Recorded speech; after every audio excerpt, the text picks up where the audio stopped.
Welcome to the special broadcast on Times Network. Andhra Pradesh is gearing up for Global Investor Summit 2023, and I have a very special guest with me who is actually the force behind this summit. I have with us Andhra Pradesh's Industry Minister, Shri Amarnath. Sir, thank you so much for joining us on Times Network. And I'm sure, the state is gearing up for the summit, and you have been working so hard on it for months now. How is it shaping up? See, probably this will have a special attention because it's happening after the COVID situations.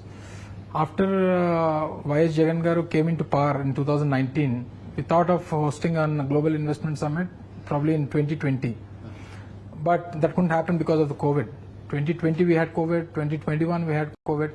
Even 2022, the initial parts, like in January, February, we have the third wave of COVID as well. So we thought of hosting it in 2023. So in 2023, when we thought of hosting it, we have selected some specific sectors and all. But during this time, all the states have been came up. hosting. Yeah. They have been hosting it because everyone were looking for pitching of investments in all the sectors.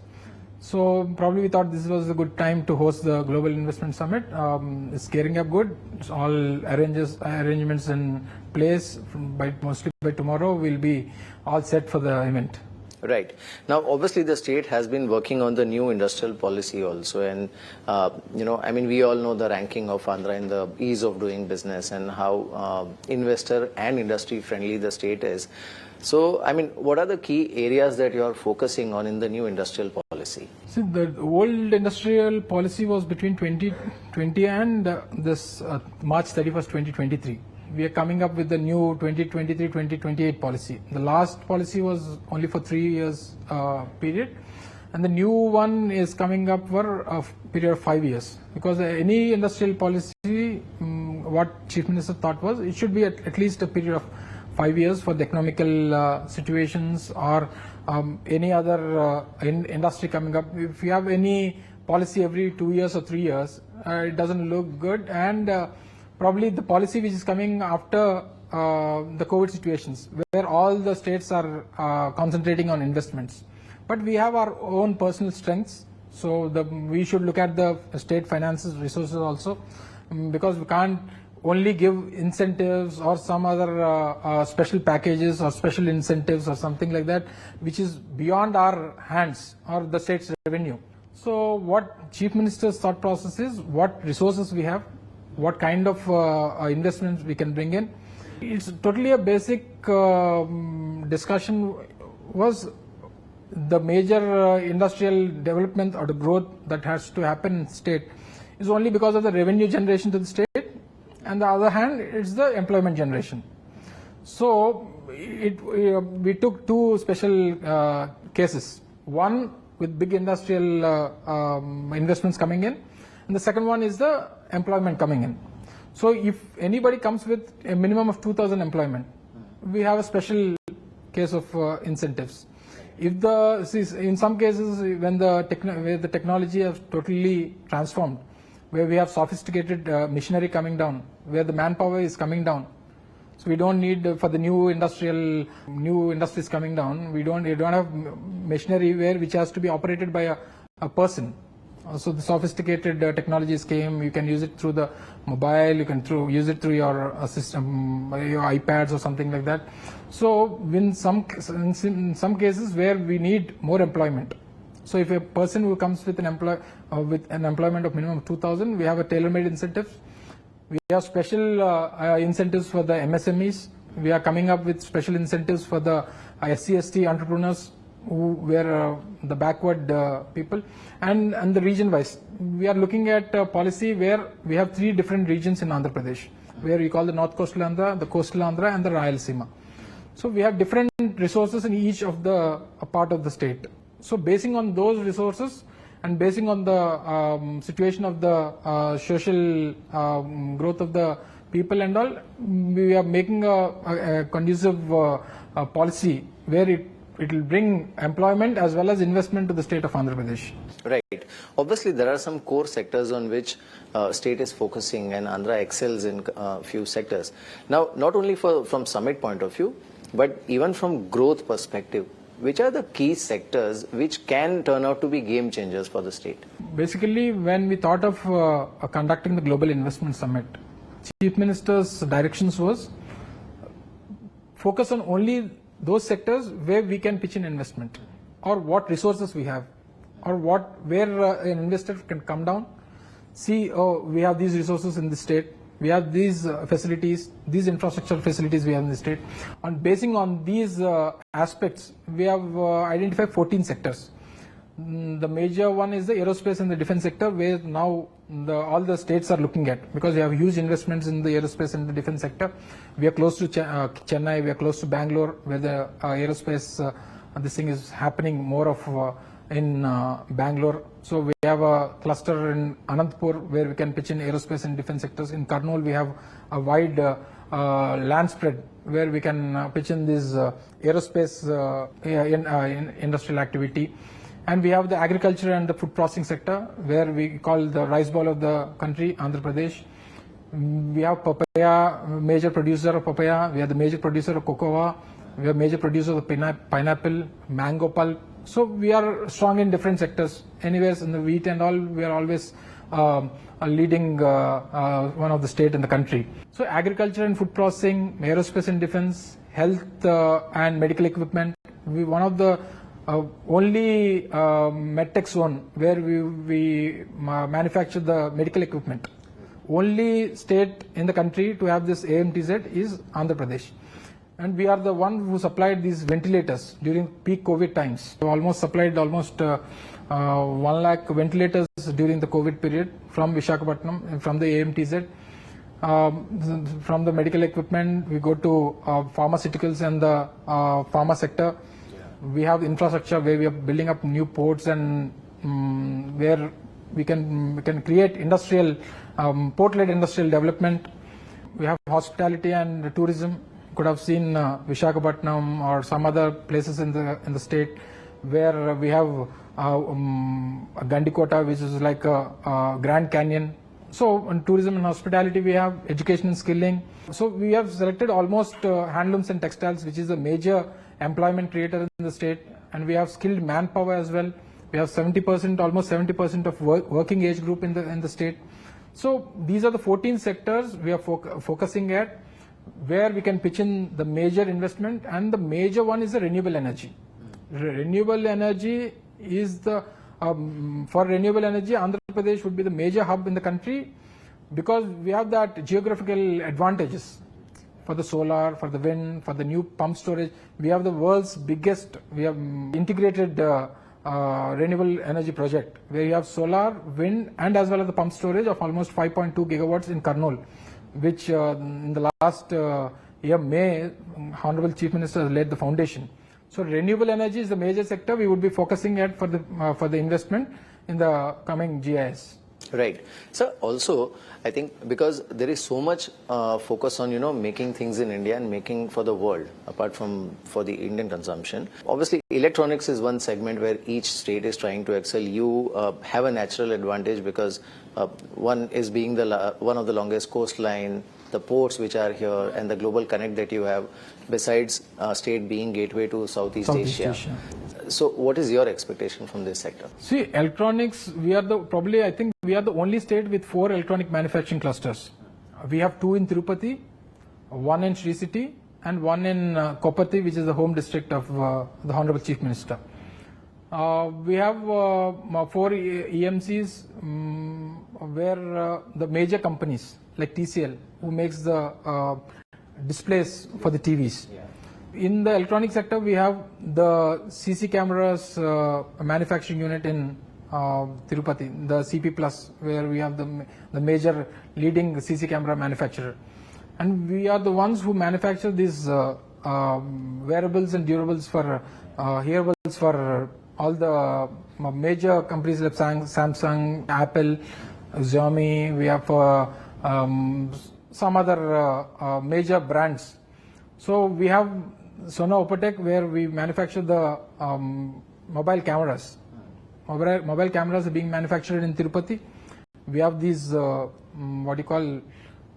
cables. Yeah. Cables for the earphones, cables for the charging of the mobile phones. So we are the biggest in the, probably biggest in the country. Almost manufacture one mobile phone every second in the state. So almost 30 million mobile phones every month, I think. So in the recent time, the semiconductor investments, which is a huge investment in the country as well as in the world as of now. So we are focusing at semiconductor investors to come down to Andhra Pradesh, and in the electrical vehicle sector also, where the e-causes mobility, where they come up for manufacturing electric buses in the state.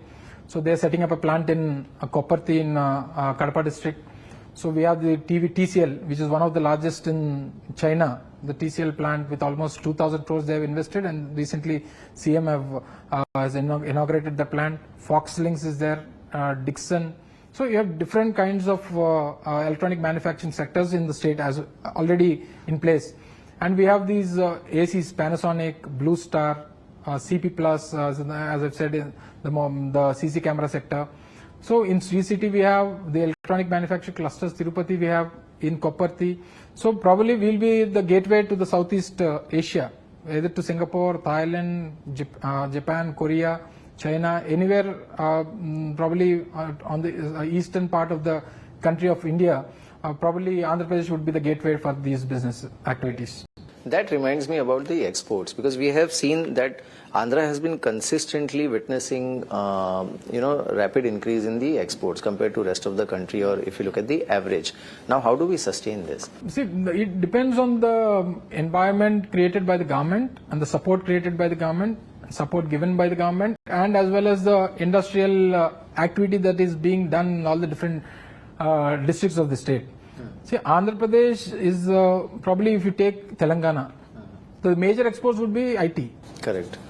Other than IT, probably some of the pharma sectors or some other sectors would be their major. If you go to Bangalore also, it's the same. So, but when you come to Andhra Pradesh, we had almost $1.19 billion exports in 21-22, which is almost close to 1.45 lakh crores. When you divide these exports, you have exports in marine, we have exports in agriculture-based products, we have exports in pharma, we have exports in bulk drug, we have exports in these fruits.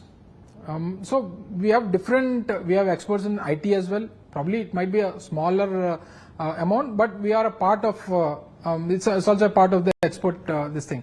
So when you have a beautiful environment in the state, where there is a stable governance and support from the leader himself. So definitely this will rapidly increase. We had almost 15.8% growth of exports when compared with the last year's growth. Probably this year it would reach more.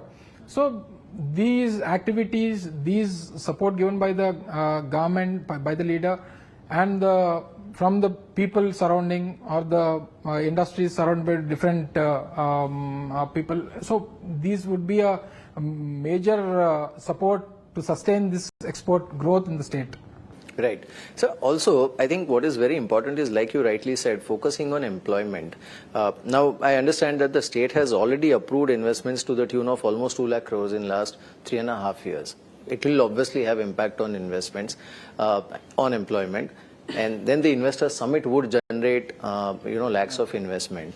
I think the challenge which usually all states face is between converting those MOUs into actual on-ground action. How are you going to ensure that? See, I'll compare, because in the previous regime, for 5 years after the state separated, the previous government conducted almost 4 or 5 investment summits. I don't go to the numbers, but the investment, the announced investments or the MOUs done by the government was around 18 to 20 lakh crores. Correct. But the conversion rate is not even 10%. The conversion rate is not even 10%. But we didn't have any summits before. But in the recent 3.5 years, we had a lot of MOUs went with the industrialists. But our conversion rate is 89%. Wow, 89%. 89%. That must be a record, I think. See, it will obviously be a record. So that's the reason why Honorable Chief Minister continuously tells us in the industrial meetings or as well as the review meetings or else in the Global Investment Summit when we thought of conducting it, what CM said was, tell only those investments which are going to be realized. Don't showcase those MOUs. Don't tell them it's 20 lakh crores, 30 lakh crores, 15 lakh crores, which is not going to be realized. Even though if it is 2 lakh crores, even though if it is 3 lakh crores, see that 90% of it is realized. So that should be the target. See, we can't say that it's going to be 100% realization. Probably in some cases or some business activities or some industrial issues, some may be dropped out or their financial issues may be hurdles to them. So we can't promise to the people that these are, suppose if in the Global Investment Summit, the investment MOUs would be 3 lakh crores. We won't promise that 3 lakh crores would be our realized investment. But at least 2.5 lakh crores would be invested, that would be our realized investment. So this is a point where Andhra Pradesh has set a record in the recent 3.5 years. In the last 3.5 years, our MOU conversion rate is almost 89%. In the Global Investment Summit also, it's going to be the same conversion rate or more than that, not going to be less than that. That sounds interesting. In fact, I was, if we look at the theme also, and there is a line that where abundance meets prosperity. So, can you define this abundance and prosperity? What is the correlation? See, when an industrialist comes to the state, what makes him interesting is what is the strengths of the state. We are the second largest coastline in the country. Probably Gujarat may be the longest coastline, but the most usable coastline is Andhra Pradesh. Because we don't have any hurdles or different... it's a straight coast. Straight coast, 974 kilometers straight coast. We are the 8th largest state in the country. We are almost 70% working age group is there in the state. We are as I've said, in the top we contribute to the exports to the country in the 5th place. We are almost exporting up to a number of 1,44,000 crores. So with all these in different sectors, when you take Srikakulam, which is the northern part of the state, we are good at cashew, we are good at granite. When you come to Srikakulam, we are good at mango. When you come to Visakhapatnam, we have the biggest and the most leading port. We have one port which holds by the government of India, and the other private port, which is the deepest port in the country. And when you have the industrial growth over here, we have a lot of PSUs in Visakhapatnam. When you go to East Godavari, you have agriculture. When you go to West Godavari, you have the same abundant water you have. And when you go to Krishna and Guntur districts, we have Mirchi, we have all the agriculture-based products available over there. And you go to Ongole, you have the biggest granite producer of the country, the Chemakurti and different, where you get black granite, where you get white granite, you get all colors of granite in that district. And you go to Chittor, we have different resources. When you go to Kadapa, you have different resources. And you name any district in the state, they have their different advantages, and we have those abundant resources. And we have tribal districts in the state, the Alluri Sitaramraju district and the Manyam district, where you produce the largest cocoa in the country. Even the Cadbury, Cadbury is manufactured in Andhra Pradesh, In Sri City, the Cadbury chocolates are being manufactured and get major part of the cocoa from the same state itself. To other states also, the cocoa is being exported from Andhra Pradesh. 70% of cocoa is being exported from Andhra Pradesh, only from one district. So that is the abundance we have. We have abundant ports. We are coming up with abundant fishing harbors. We have abundant infrastructure. We have abundant land bank. We are the only state with 3 industrial corridors. Out of 11 being developed in the country, only state to have 3 industrial corridors is Andhra Pradesh. On these 3 industrial corridors, we have 48,000 acres of industrial land readily available for allotment for industrialists. We have ready to build facilities with the state government where we lease the ready built facilities for the industrial purposes, in which the lease amount would be very negotiable and handy for the industries to come down. For the agriculture and food processing units, we have ready built sheds with the machinery in place. So every single district in the state we have different resources with abundant opportunities, and when you come down as an industrialist or a investor to the state, and you'll definitely prosper. So that's the reason why we have named a Global Investment Summit or Andhra Pradesh, where abundance meets prosperity. Right. One last question, sir, and I mean, because it's end of the day, like you rightly said, one is the conversion, second is also the kind of MOUs which are signed or the kind of large companies who participate.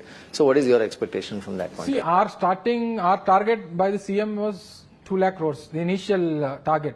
Probably by the grace of the God, blessings of the people, and support of the industrialists from different parts of the country and as well as globally. As I've said, the topmost industrialists from all over the country are coming down. Globally, yesterday, even the European Union Chamber of Commerce have tweeted that we are showing interest and we're coming down to the Global Investment Summit. Almost 20 to 22 ambassadors, different parts of the world are coming. So the initial target given by the Honorable Chief Minister to us is 2 lakh crores. So we'll start with 2 lakh crores, and as I've said, blessings of God and with industrialist support, we'll definitely try to achieve the major investment to the state, which would be realized and which would bring revenue to the state and as well as create employment to lakhs of people in the state as well. All right, sir. Thank you so much for joining us, sir, and wish you all the best for the summit. Thank you. Thank you, sir. Thank you.